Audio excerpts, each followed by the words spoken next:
Father Coughlin is now prepared to speak to you on the subject of Americanism, neither Nazism nor Communism. Good afternoon, my friends. The occasion of a New Year's discourse seems to suggest that we take inventory of the past and establish firm resolutions for the future. The old year has gone. It has vanished, as have the hopes which ushered it into being. The new year is born. Although it falls heir to the disappointments and heartaches of 1938, nevertheless we hope that it will be a wiser year. A year that will not only recognize the shortcomings of its predecessor, but will carry us forward towards peace and prosperity. For almost 20 years, the world has been passing through a cycle of political and economic change that has been alarming to all patriots and Christians. Immediately following 1918, we witnessed the liquidation of several old forms of government. Russia repudiated its Tsarism. Italy accepted a rule of fascism. A few years later, German imperialism, after passing through the experiment of democracy, bowed before Adolf Hitler and his National Socialist Party. Other nations evolved other changes, as in the instances of Turkey, Portugal, and China, and still others held fast to the general pattern of their democratic traditions. As a common denominator of all these dictatorships, either forcefully imposed upon the people by a very small minority, as in Russia, or freely accepted by them, as in the clear-cut case of Portugal, as a common denominator, we find their origins traced to economic causes. In every instance, the leaders and their followers who established a dictatorial form of government at the sacrifice of civil rights and liberties did so in order to obtain economic liberties which had been denied them. In every instance, the blame for insufficient food, clothing, and shelter was attributed to the old form of government.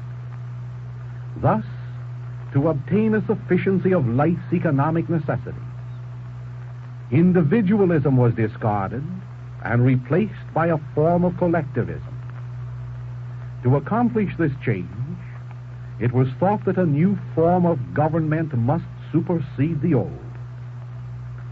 This twin revolution in politics and economics was accompanied by a social revolution which was manifest in two extremes. I refer to the internationalism of communism and to the supranationalism of Nazism. The proponents of the former, seeking a worldwide revolution, have as one of its main objectives the complete destruction of all nationalism and religion. The advocates of the latter support a theory of race superiority and individual nationalism, to which is subordinated the supranational activities of religion. The year 1939 is not a new year in the sense that we have entered upon a new cycle. The next 2 or 3 years will witness the completion of this era, whose last phase will be unfolded during this present year, a phase which will witness a mortal combat between communism and Nazism. As we enter 1939, we find civilization roughly divided, politically speaking, into 3 conflicting camps: the internationalism of communism, the extreme nationalism of Nazism, and the traditional democracy, for example, of America, whose teeming population is justly dissatisfied in its citizens. On every hand, nations are either at war or are busy arming against the inevitable day when communism and Nazism meet in a battle unto death. Russia boasts that it has 20 million soldiers, together with ample resources, planes, munitions, and supplies, to defend the principles of communism. England, France, Germany, Italy, Belgium are working feverishly to equip their nationals with instruments of defensive and offensive war. Spain is engaged in the most gruesome and destructive internecine struggle of all times.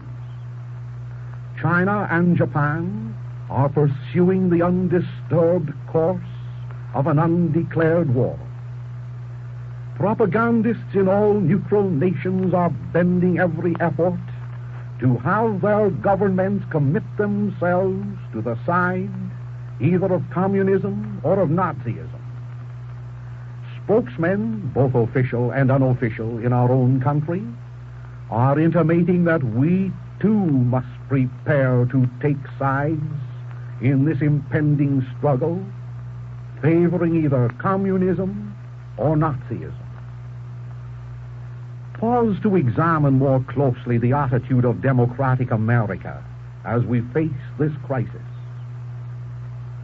Unfortunately, many of our citizens entertain the opinion that American democracy must be sacrificed in order to gain economic security. More than that, these persons are willing to make definite commitments in favor of Nazism on the one hand, or of communism on the other. Another group, influential in finance, radio, press, and cinema, refuses to participate officially as a group in counteracting the spread of communism, but is most vigorous in condemning Nazism. This perilous condition is deplorable, for no true American can entertain favor for either communism or Nazism. No true American can refrain from forcefully condemning both these excesses, cost what it may, and no intelligent American can conclude that to obtain economic redress we must sacrifice our democracy. However, we must face facts as we find them. We must admit that the pro-communist sentiment in America is in the ascendancy, if we believe the public opinion poll conducted by Dr. George Gallup. This condition was brought about chiefly through the instrumentality of newspaper and radio propaganda, together with shallow thinking on the part of those who were exposed to it. To promote this insidious campaign for enlisting the mass of Americans to favor the Moscow plan, our people are being deluged with accounts of Nazi atrocities, and scarcely a word is printed regarding communist murders. However, just last week, a local paper printed an official summary of the communist murders in Spain, informing its readers in an 1 3/4 article that 12,500 ministers of the gospel of Christ were murdered by the loyalists, supporters of Stalin. 3 weeks previous to this same paper and others published articles, page upon page, lamenting a $400 million fine imposed on 600,000 Jews by the Nazis in Germany. Another paper insinuates that he who is an anti-communist, even though he is also an anti-Nazi, is an anti-Semite. Our people are told incessantly that communism is a form of democracy, that fascism and Nazism are outright tyranny. But Americans are seldom warned that both these un-American forms of government must be stamped out peremptorily. They are seldom advised that the free speech of the communist or the free speech of the Nazi may not be used to destroy the free speech of the American. In face of all this, I ask you calmly, what of Americanism and our democracy? Is there no one to defend them? While the popular mind has been poisoned by the lethal gas of propaganda, we have witnessed the birth of numerous organizations against Nazism which are powerful and efficient. We have observed that personal derision has been poured upon every individual and organization established to oppose communism.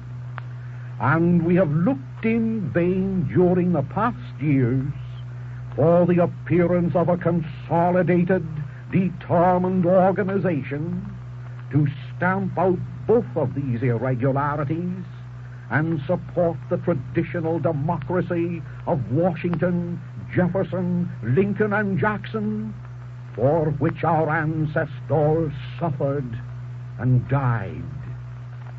Again I ask you, is there no one to defend Americanism? Must the attention of sincere Americans be focused constantly upon these un-American heresies? Is it not time this New Year's Day to organize courageously against both communist and Nazi in our own nation and drive them and their unconvertible supporters into Russia or Germany where they belong?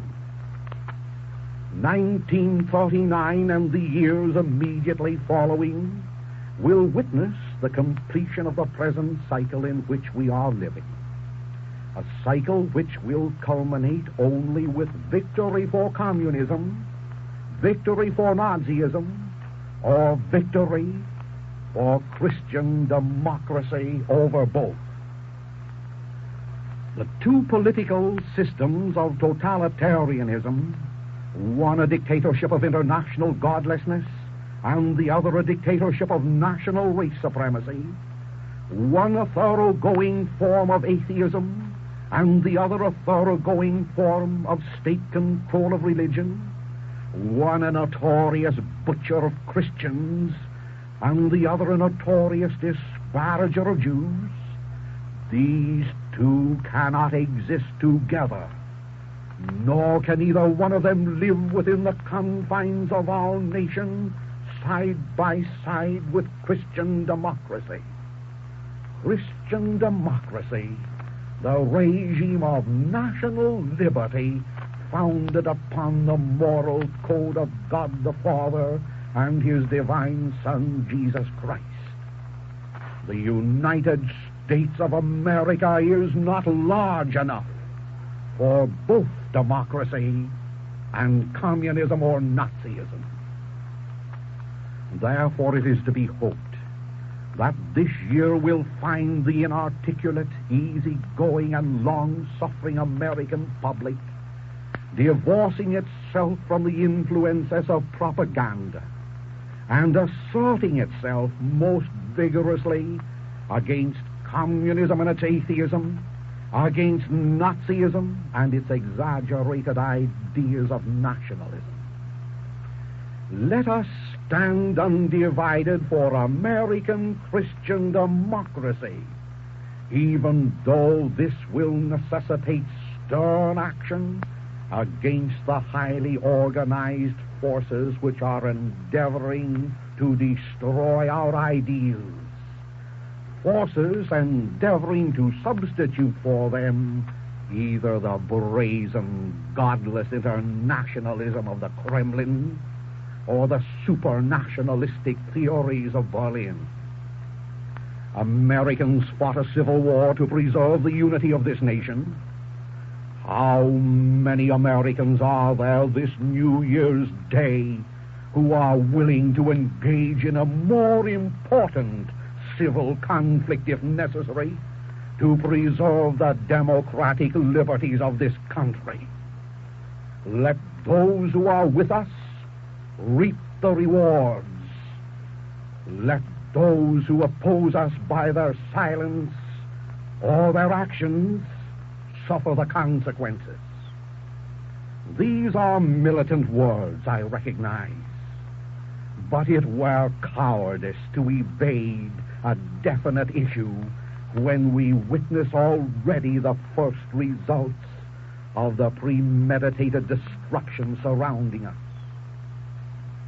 Before discussing the hysteria which is impelling our nation to participate in the worldwide race for supremacy in armaments, and the tendency to cast our lot with the policies and destinies of foreign dictators, permit me to speak of the Munich Peace Pact and the events leading to it, for it has a bearing upon our future. The most important single event which characterized 1938 was the Munich Peace Pact, and the most important man of the year was Neville Chamberlain, Premier of Great Britain, who made possible this pact. Immediately prior to the signing of the Peace Pact, the American press and radio shed oceans of tears over the possible partition of Czechoslovakia, which slowly but surely was being communized by a band of atheists. Little or no publicity was given to the press or radio to Cardinal Kaspar's pastoral letter. Cardinal Kaspar, the primate of Czechoslovakia. In pathetic words, this venerable gentleman said, quotations, "In this country, Czechoslovakia, God was affronted by the pulling down of the memorable statues in the midst of our capital city. Idols were displayed before the nation for the worship as the redeemers of the people. Prominent public leaders dared not even mention the name of the true living God and our Savior Jesus Christ in their utterances. I do not wish to recall all that was done at that time to de-Christianize our nation," continues the Cardinal, beginning with the youth in the schools.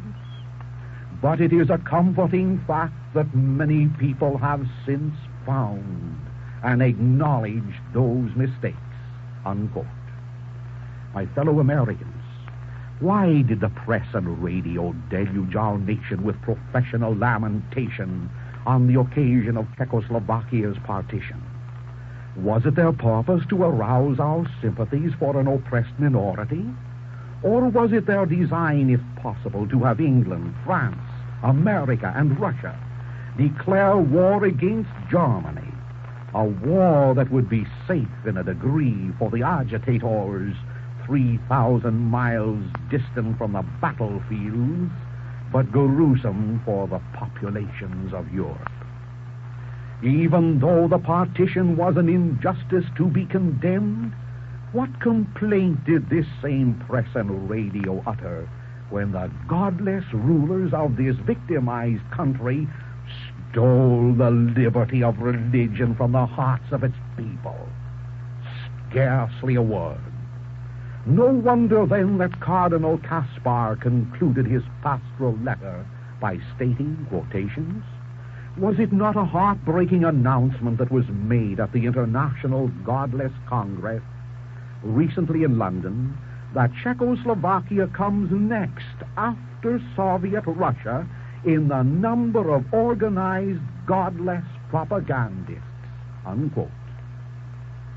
Holding no brief whatsoever for the German acquisition of a portion of Czechoslovakia, which portion nevertheless was predominantly German, but merely referring to this incident which led up to the Munich Peace Pact, the year of 1938 in American propaganda will be remembered for generations to come because of all this propaganda. Because of it, we were almost constrained to believe that England, France, Russia, and the United States should declare war against Germany for this so-called aggression. Fantastic suggestions were heralded throughout the nation, intimating that our own national security was in jeopardy, that the British Empire was on the verge of collapse, unless 20 million men should sacrifice their lives or their fortunes to sustain the godlessness of which Cardinal Caspar officially complained. We will also remember that above the din of this hymn of hate, there emerged the clear, courageous voice of Neville Chamberlain, which re-echoed the angel's song once sounded over Bethlehem's stable. He refused to be stampeded or coerced by the propagandists. He chose peace, recognizing the futility of war which settles nothing. To him and his cabinet, more than to any other group of men in all this world, does this generation owe its gratitude.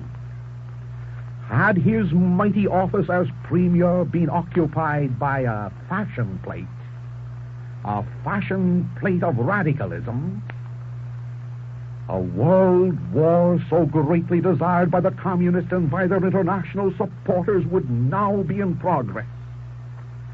As a result of Chamberlain's action, communism experienced a tremendous reversal in Europe. It was only a reversal, however, not a defeat. A reversal which necessitated a change in their plans and tactics. Thus, from Europe to America, their base of operations was quickly moved. To gain control of our America became the objective of the international radicals. To liquidate our democracy and substitute for it a dictatorship became their goal. Only America, so they decided, could turn the tide in favor of Stalin. Only America could force the retirement of Chamberlain and his policies. Only through the capture of this nation with its finance, its industry, and its power could there be realized the dreams of Antichrist. America, so they believe, even now can force Britain and France to engage in a world war to assure an international victory for communism. My friends, if communism and Nazism must come to grips, let America remember that she is beholden to neither one of them. Let America remember the golden counsel of her first and greatest president, which warns us today, as it did yesterday, to keep clear of foreign entanglements. In these days when, according to propaganda, one is un-American if he is American, one is anti-Semitic if he is anti-communist, it might be worthwhile to revive a paragraph or two printed in the Congressional Record of February 9, 1917. In one sense, 1939, with its violent pro-communist propaganda, and 1917, with its outrageous atrocity stories, are somewhat related. In 1917, the late Senator Caraway wrote into our official government records a statement which reads as follows, quotations. In March 1915, the J.P. Morgan interests, the steel, shipbuilding, and powder interests, and their subsidiary organizations got together 12 men high up in the newspaper world and employed them to select the most influential newspapers in the United States, and a sufficient number of them to control generally the policy of the daily press of the United States. These men, continues the article, these 12 men worked the problem out by selecting 179 newspapers and then began, by an elimination process, to retain only those necessary for the purpose of controlling the general policy of the daily papers throughout the country. They found it was only necessary to purchase the policy, national and international, of these papers. An agreement was reached. The policy of the papers was bought, to be paid for by the month. An editor was furnished for each paper to properly supervise and edit information regarding the questions of preparedness, militarism, financial policies, and other things of national and international nature considered vital to the interests of the purchasers. Unquote the congressional record. That, my friends, is a part of the propaganda story of 1917. The parallel in 1939 is evident. While no one is intimating that the house of J.P. Morgan and Company, or any other financial house, is advocating the cause of communism through the press, 1939 will witness a very definite and determined effort on the part of a certain group in America to pervert our democracy into a dictatorship, this to be accomplished through those who control the press through advertising. Be it submitted that a strong minority of the American press will remain American through and through. However, I am warning against only that group of publications which is willing to sacrifice patriotism for profits and nationalism for internationalism. To most of you, this prediction appears to be the utterance of an alarmist. Let me assure you that it is founded upon congressional fact. Its substance is founded upon several congressional bills already prepared or in the process of preparation for passage during the forthcoming session of Congress. At this moment, the citizens of the country are being conditioned to favor one of these bills by means of the propaganda of preparedness, of militarism, and of fear of persecution, which is being spread abroad throughout the nation. While we readily admit the necessity of being prepared to wage successfully a defensive war, while we are glad that a suggestion made over this microphone 4 years ago to the effect that we should have at least 4,000 planes on the East Coast and 4,000 more on the West Coast is at long last receiving attention, what nation, I ask, will be our aggressor? Not Japan. Too many thousands of miles separate us from the Orient. Too many hundreds of ships would be required by the Nipponese to transport 1 million men with their necessary equipment and food and munitions. Not Germany.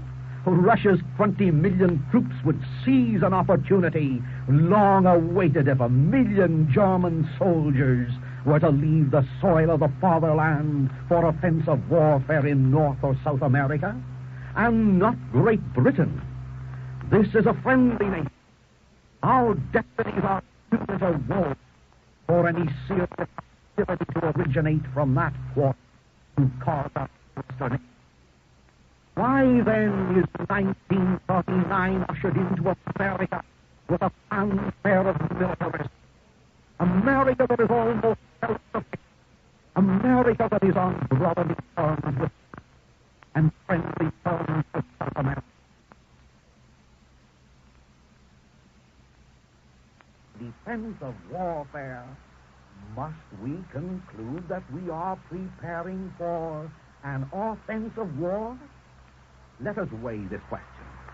To it, there is only one of two answers. First, it may be a plan on the part of the government which has failed to break the back of the Depression through consumer expenditures to launch a gigantic campaign of producer expenditures. In other words, the policy of extending doles to the farmer, the laborer, and the jobless has failed. Now, expenditures for destructive purposes, for battleships, munitions, fortifications, and military equipment, this will be engaged in to give work to the idle, satisfaction to the warmongers, profits to the munition manufacturers, bonds to the bankers, and joy to the hearts of those who are laboring under the impression that we are preparing to launch an American armada of destruction against Germany, Italy, Spain, and Portugal. The second answer, the more likely reason for all this propaganda, for military preparedness and war expenditures originates with those powerful internationalists who are determined to line us up with the communists in the impending European war. They have consistently sympathized with the policies of Stalin. They have not only constantly attacked the policies of Hitler and Mussolini, but they have unremittingly endeavored to picture American democracy as an obsolete form of government for which there should be substituted a centralized rule controlled by those who control the nerve centers of the nation.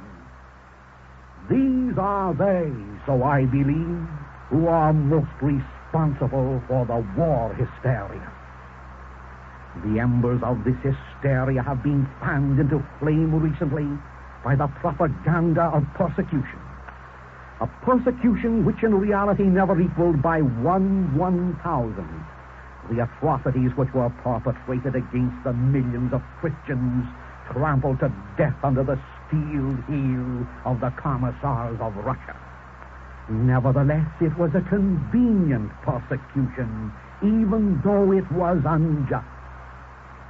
Beneath the cloak of outraged justice, therefore, that was so well publicized recently, the international warmongers hide the sword of revenge, even though the cost of unsheathing it will entail the destruction of countless properties, the loss of millions of lives, and the dissolution of American democracy. What care they? My friends, have we not learned that modern wars settle no disputes? By this time, are we not disillusioned?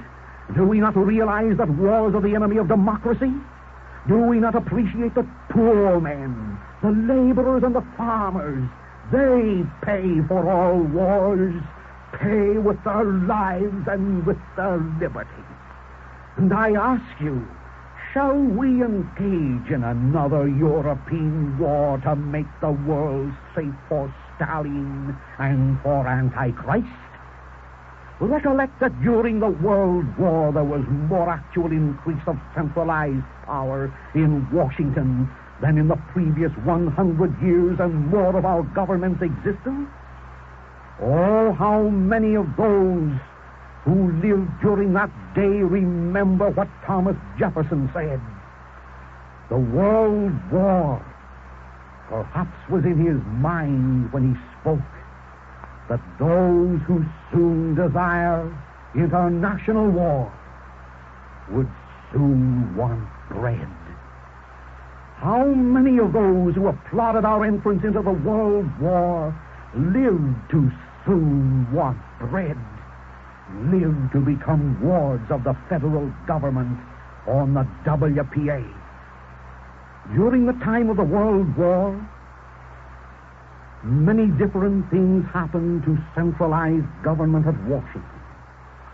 During that time, there was set up a chairman of the War Industries Board, a member of the Advisory Commission of National Defense, and chairman of its Committee on Raw Materials, Minerals, and Metals, who, according to his own confession, held more power probably than any other man of that day, Mr. Bernard Baruch. The parallel of 1939 to 1917 becomes more apparent when we review the several bills soon to be presented to Congress for the purpose of centralizing again all power and industry and commerce and American activity in the hands of a small group of unelected men at Washington, with possibly Mr. Baruch as a presidential appointee to supervise the so-called military preparedness. I have before me a House of Representatives Bill number 9604, popularly known as the May Bill. It is one of several bills of the same ilk favored by the present administration for passage during this coming session. It is divided into 11 sections and reads in part as follows. Section 1, that whenever Congress shall declare war, the President is authorized to determine and publicly proclaim it to be unlawful to buy, sell, lease, any article at a higher rate of rent, price, commission, or compensation than was in effect at a date or dates determined in the proclamation. In other words, this bill gives the President of the United States the absolute and sole power to set prices and determine profits. Section 3 of this bill states that during such time of war, the President is authorized to determine and publicly proclaim from time to time the material resources, industrial organizations, public services, security and commodity markets over which government control, including requisitioning materials, shall be necessary. This bill, therefore, plans to give the President full power to commandeer, requisition, seize, and confiscate all material resources which, in his judgment, shall be required by the government. Section 4 of the bill gives the President power to draft an army. Section 5 gives the President power to register all individuals engaged in the management or control of any industrial establishment designated by him for the duration of the war and to live according to his regulations.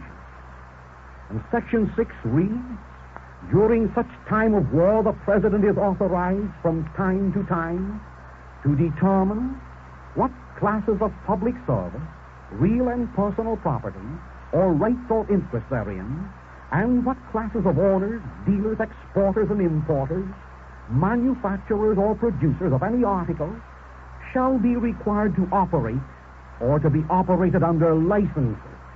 In other words, this is the superlative dream of a Moscow mind to license every industry and business and profession. It empowers an individual with the control of every gainful activity from the manufacture of a warship to the selling of a bag of peanuts.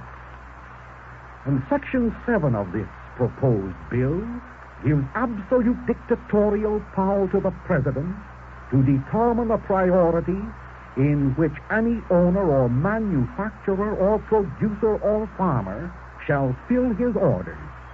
The same dictatorial power once enjoined by Joseph Stalin and his predecessors when they forbade food to be shipped into the Ukraine because the Ukrainians were not favorable to the Soviet policy. Section 8 of this proposed bill reads, as used in this act, the term, quotes, in time of war, unquote, shall mean the time intervening between the declaration of war by Congress and the passage by Congress of a resolution stating that war has terminated. My friends, this is startling information to the majority of you who are living in a fool's paradise, imagining that this democracy of ours is unassailed from within its own walls, when on the very doorsteps of this year 1939, 4 or 5 similar bills to the one which I have condensed for you are prepared to destroy, prepared to hurl us into a hell of war on the side of communism and to establish a dictatorial form of government. A form of government which, upon the passage of this or a similar bill, goes into effect not when war is actually engaged in, but when war is even declared. Even a war declared against the cotton pickers in Alabama or the Eskimos at the North Pole region. Please, God, may these be idle speculations. However be they founded on fear or fact, one policy is certain for Americans. Let us serve notice on the internationalists in this nation that we respect Washington's counsel of no foreign entanglements, that henceforth we will observe strict neutrality, not permitting the stars and stripes to fly from a ship's masthead that carries munitions in her hold, that we will not infringe upon the laws of good neighborliness by repeating our recent error of loaning $25 million to China, now engaged in war with Japan, and that we will not permit young radicals to be regimented here to fight for the cause of communist Spain. And let us seal that resolution by informing them that this is a democratic country which we will never surrender to a dictator. And at this juncture, may I pause to inform you that of all the nations in the world supporting or recognizing the communist loyalists in Spain, there are only three, namely Russia, France, and the United States. Every other nation of importance, including Great Britain, the largest, and the Vatican State, the smallest, has recognized General Franco's government either de jure or de facto.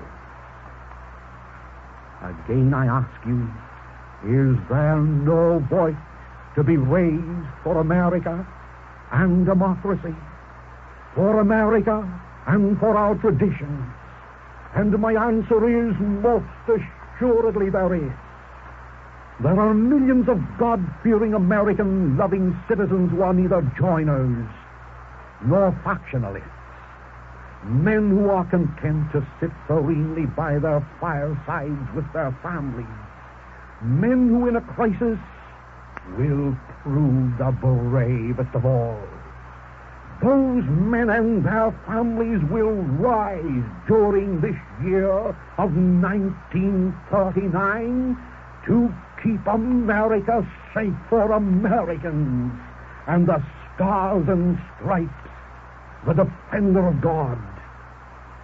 So this is 1939.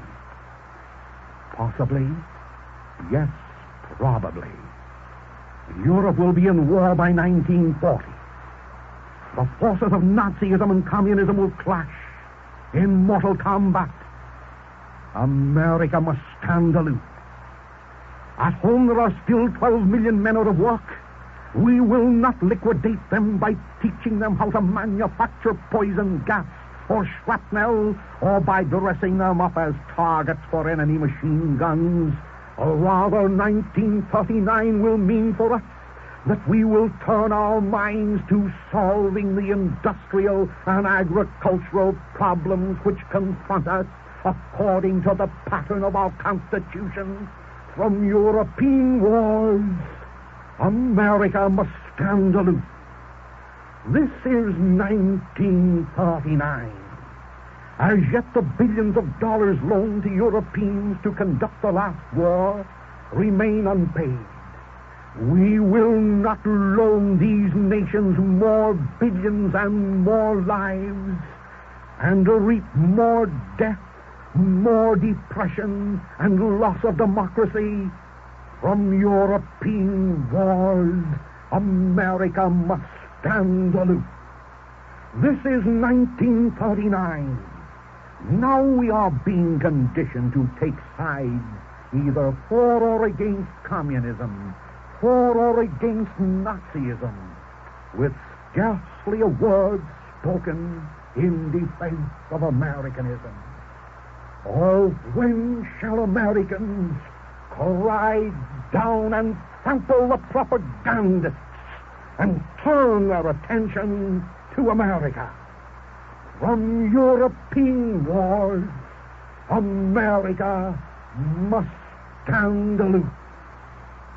In 3 or 4 weeks, possibly 3 or 4 months, the opportune time will arrive when every citizen who stands for Americanism, for the Constitution and for liberty, must be prepared to support his congressman in voting out of existence the dictatorial military bills which are now prepared on the pretext of national defense. 1939 finds Americans standing at the barricades of liberty. Behind us stretch 162 years of freedom, and before us yawns a vortex of national doom. Behind us are 5 generations of civic and industrial growth. Before us beckons the specter of commercial decay, and industrial slavery. Behind us have rolled 16 decades of religious freedom under the Bill of Rights and democracy. And before us stands, gaunt and threatening, the ogre of irreligion, of hate, and of war. My fellow citizens, it is within our power to make the future of America as glorious as the past. But the future depends upon the answer to this question. Shall we participate in a European war and degenerate into dictatorship? Or shall we organize to preserve democracy, our Constitution, and keep clear of foreign entanglements? In its current issue, the Brooklyn Tablet says today editorially, war advocates and international meddlers will be particularly active in Washington next week. A Lift the Embargo and Spain convention will be held. In addition, the American League for Peace and Democracy, an outfit which, like the late Mr. Custer, hides its racket under an assumed name, will convene and engage in its usual activities of promoting communism through attacking fascism, thus misleading the public. The general theme of the two conventions will be to lift the embargo on Spain. Just now, when our nation tenders its sympathy to the persecuted minority in Germany, these zealots have the effrontery to demand that arms and ammunition be sent to the persecutors of Christians in Spain. The advocates of collective security, the stooges for Stalin, demand that we act to save a tottering regime that has denied every human right to the Spanish people and murdered them, may I add, by the hundreds of thousands. My friends, this is America's year 1939. A reawakened America. An America that stands 100% for Americanism. An America that is opposed to both Nazism and communism as traitorous heresies. An America that will have no patience either with Nazism or communism. An America that still stands by the traditions of our forefathers, traditions of liberty, traditions of godliness, traditions upon which we must establish a sane Christian nationalism. From European entanglements I pray you. From Nazism and communism I conjure you. America must stand aloof, and her future is secure. This address, my friends, will be incorporated in a book which I have prepared for distribution, the last 9 lectures, together with an essay written by Pius XI on atheistic communism. The book is yours, free for the asking. Write to me this week. God bless everyone.